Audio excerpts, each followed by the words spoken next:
Sejam bem-vindos ao canal Mensageiros do Além. Meu nome é Bruno Ferreira da Cruz e aqui nosso objetivo é trazer mensagens que visam o seu bem-estar e o seu despertar espiritual. Esse é o nosso vídeo número 140 e peço o apoio de todos na divulgação do nosso canal e conto também com sua inscrição. Ative todas as notificações para não perderem nenhum vídeo.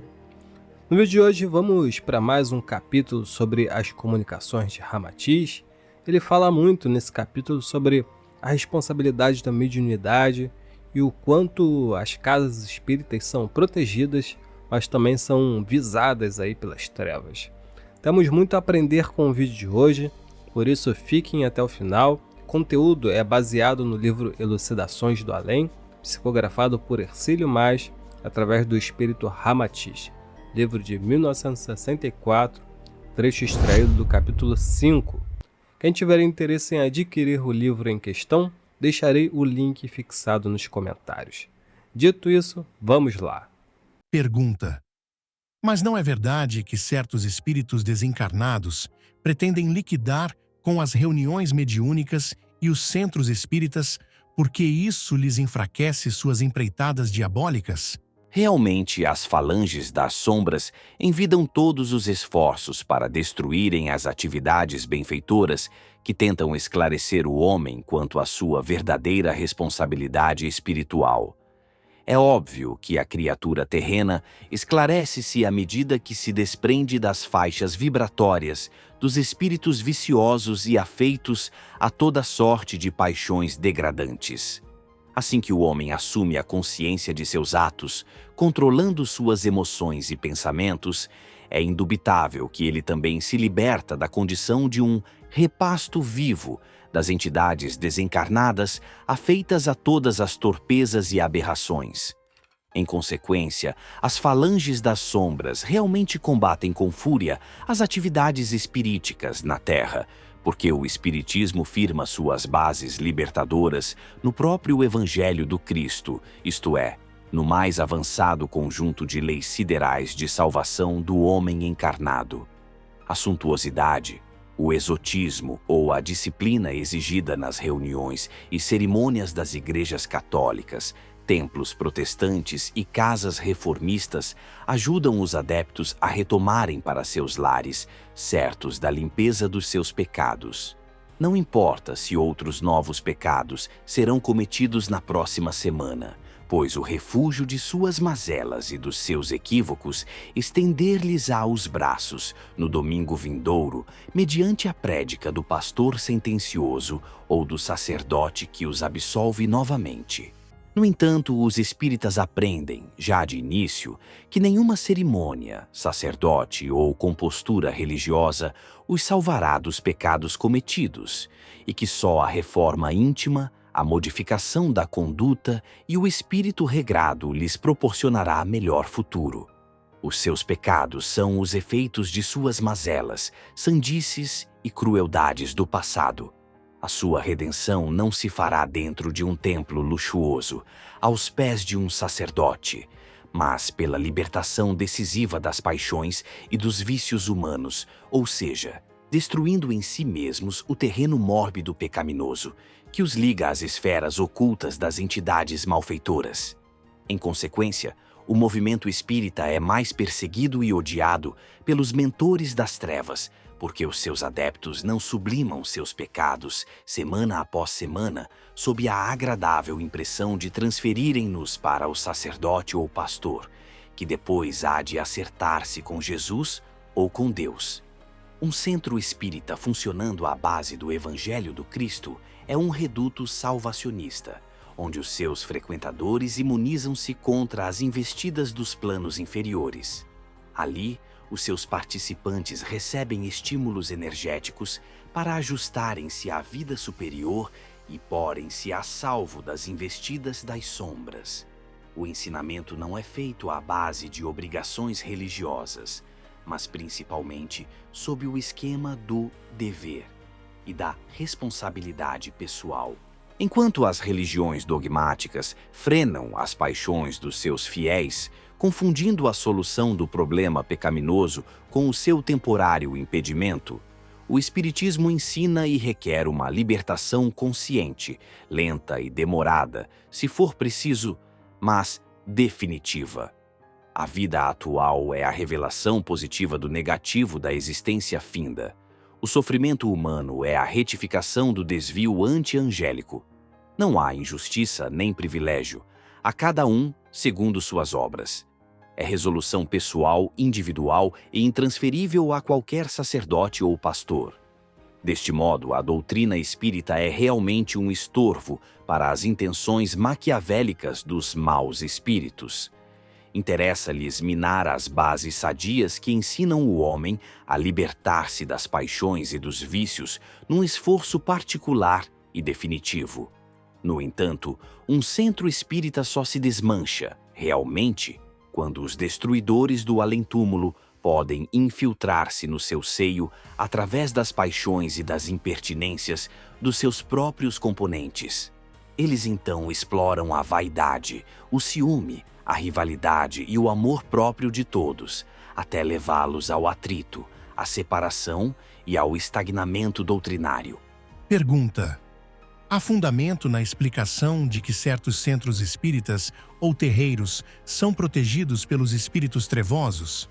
Pois, se os espíritos das sombras perseguem e tentam aniquilar os centros espíritas onde prevalece o Evangelho do Cristo, é óbvio que eles prestam seu apoio e incentivam todos os esforços, reuniões e agremiações espiríticas ou de umbanda, onde os conceitos possam ser deformados e ridicularizados.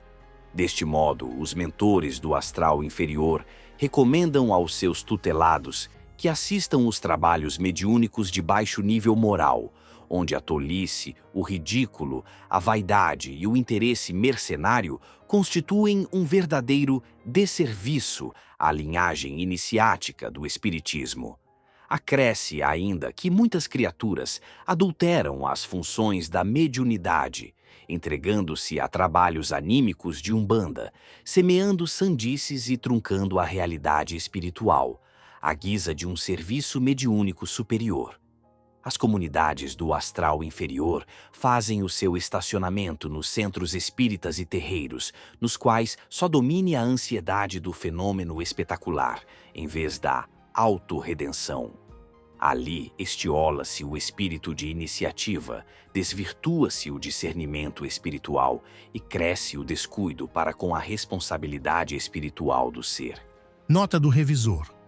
Vide a obra Nos Domínios da Mediunidade, capítulo 27, intitulado Mediunidade Transviada, a página 226, em que o autor focaliza muito bem esse assunto da proteção dos legados das sombras nos trabalhos espíritas de natureza inferior.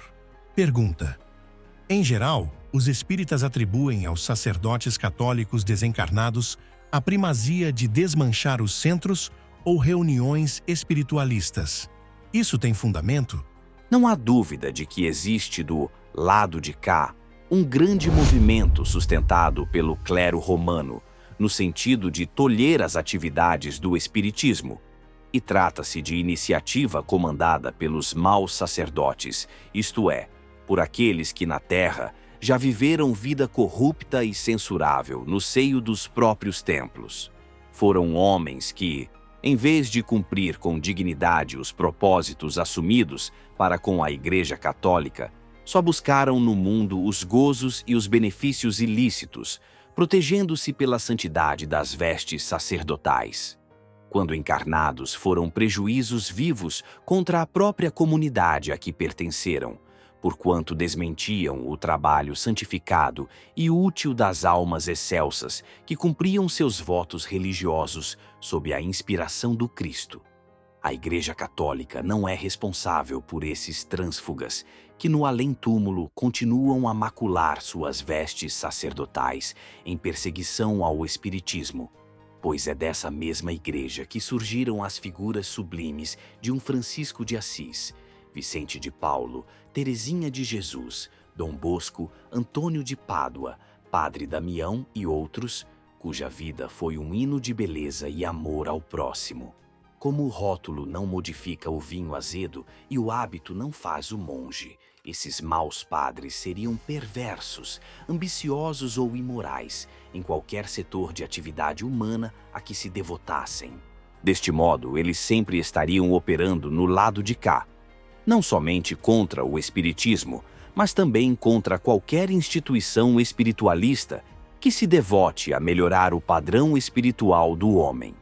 Em verdade, a classe sacerdotal indigna do próprio templo religioso em que conviveram na Terra possui no espaço vasta agremiação e movimentos destinados a destruir na crosta qualquer esforço de caráter espiritual superior. Dirigem-nos os gênios maus das trevas e atacam qualquer reunião ou centro espírita que lhes facilite o ensejo demolidor. Infiltram-se no seio dos trabalhadores descuidados e solapam as bases sadias das atividades construtivas, procurando incentivar a vaidade e promover a confusão entre os seus participantes. Quando logram comandar algum organismo mediúnico menos vigilante, destacam-se pelas comunicações pomposas e pela verborragia oca, apresentando-se com o nome de homens famosos ou de criaturas já santificadas. Inescrupulosos, sarcásticos e por vezes inteligentes, de longo tirocínio no campo da astúcia, eles conseguem infiltrar-se entre os espíritas neófitos, que ainda se entusiasmam pelo fenômeno, muito antes de buscarem sua modificação espiritual.